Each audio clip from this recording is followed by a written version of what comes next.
何もするな、キザル。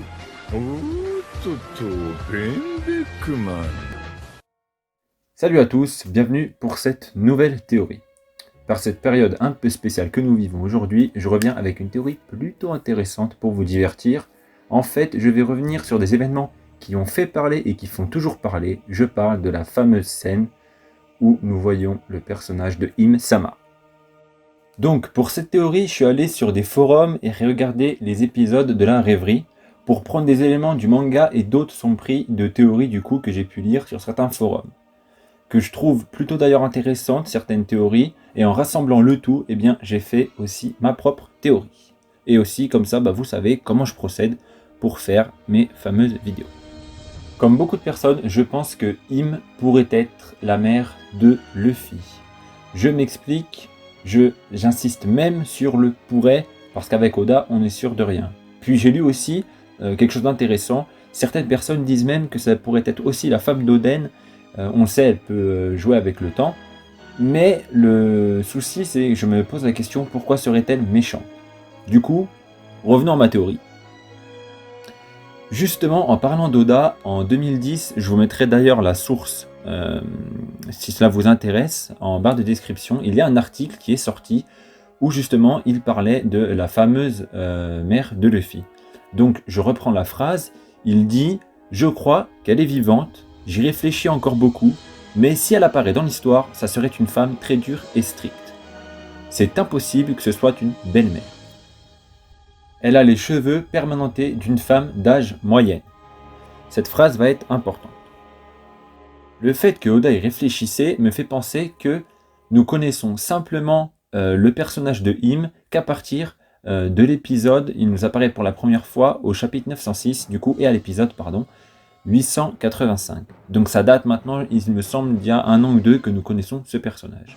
Ensuite, il enchaîne avec, ça serait une femme dure et stricte. Quand on voit la prestance de Im, le bruit aussi des talons, quand elle marche, on peut supposer justement que c'est une femme. Et en voyant justement l'apparence, la première apparence, on suppose aussi que c'est quelqu'un de justement dur et strict. Ensuite, on voit qu'elle est vêtue d'une longue cape qui la recouvre avec ce que je suppose être une coiffure en forme de couronne ou une coiffure assez bizarre avec au sommet une couronne. Parce qu'on peut y voir justement qu'elle a une couronne sous la cape, enfin c'est ce qu'on suppose. Donc je reviens à la phrase de Oda où il dit « Elle a les cheveux permanentés d'une femme d'âge moyen ».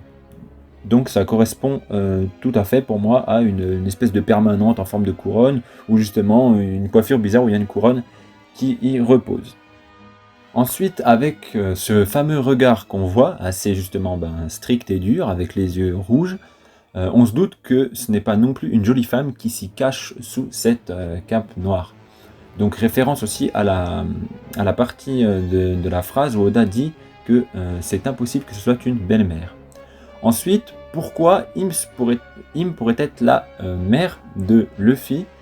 Quand on connaît justement le grand-père de Luffy, donc Garp, qui est le héros de la marine, qui a combattu les Rocks avec Roger, Dragon, qui est le fondateur de l'armée révolutionnaire, pourquoi pas justement que Im soit la mère de Luffy, tout simplement. Cela ne me surprendrait pas trop quand on connaît les deux autres, c'est pas des petits personnages. Voilà, ils ont eu leur importance dans l'histoire, et Dragon a encore son importance dans l'histoire. Donc ça ne me surprendrait absolument pas. Ensuite, je voulais revenir juste sur un point, le point où Doflamingo se fait embarquer pour Impel Down et qu'il voulait parler du fameux trésor de Marijois. Je le soupçonnais qu'il voulait parler, divulguer du moins l'existence de Im-sama.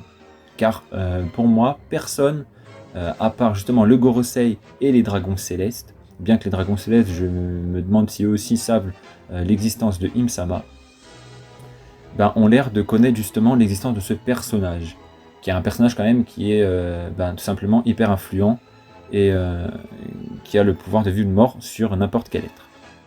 Pour revenir juste sur les dragons célestes, je vous cache pas que j'ai un doute sur le fait que les dragons célestes connaissent l'existence de Im, car Im a un statut supérieur au leur, et connaissant leur ego, je me demande s'ils ont conscience qu'une personne soit plus influente qu'eux, car on le sait que c'est quand même les descendants soi-disant des créateurs du monde, ils respirent pas le même air que les gens normaux, etc. Blablabla, vous connaissez. Mais je me pose cette question.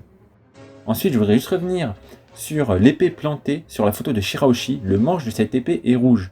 Certains, beaucoup même de personnes ont dit que ça pouvait être l'épée de Shanks. Eh bien non, car le manche de l'épée de Shanks est vert, donc ce n'est pas l'épée de Shanks. Pour finir, au moment où Im se tient devant le grand chapeau de paille, elle tient bien l'avis de recherche de Luffy. On peut le voir, si vous regardez bien, il y a la petite tête de Luffy, si vous faites attention. Donc c'est le premier avis de recherche, et bien c'est celui de Luffy devant le grand chapeau de paille qu'elle tient. Certaines personnes ont dit que c'était celui de Barbe Noire, et bien non. Et pour conclure, la fameuse scène aussi où on voit la photo de Barbe Noire, Shirahoshi et Luffy qui sont déchirés, cela nous tease un futur combat justement qu'il y aura de sûr au fur et à mesure que le manga avance entre Luffy, Shirahoshi contre Barbe Noire, parce qu'on sait que Shirahoshi devra se joindre aux côtés de Luffy car c'est une arme antique et elle peut parler au roi des mers, et donc cela nous tease un futur combat entre les deux personnages les plus dangereux actuellement, car ce sont les deux personnages qui avancent le plus dans la conquête du One Piece, donc les deux personnages les plus dangereux dans le futur du manga. Et pour finir, Im tient la photo de Vivi dans ses mains quand elle est assise sur le trône, donc je pense que Vivi a eu un problème, morte ou pas. C'est pour moi la personne que le Gorosei a éteint quand il demande à Im si elle a fait son choix. Je pense effectivement que Vivi est la personne qu'ils ont décidé d'éliminer. Après, nous saurons tout ça à la fin de l'arc de Wano. Pour l'instant, on n'est même pas encore en combat de Luffy contre Kaido, mais avec le temps, de toute façon, Oda va nous faire de nouvelles révélations à la fin de l'arc de Wano, et on n'est pas prêt. Voilà, c'est la fin de la vidéo. Merci de l'avoir regardé. À bientôt.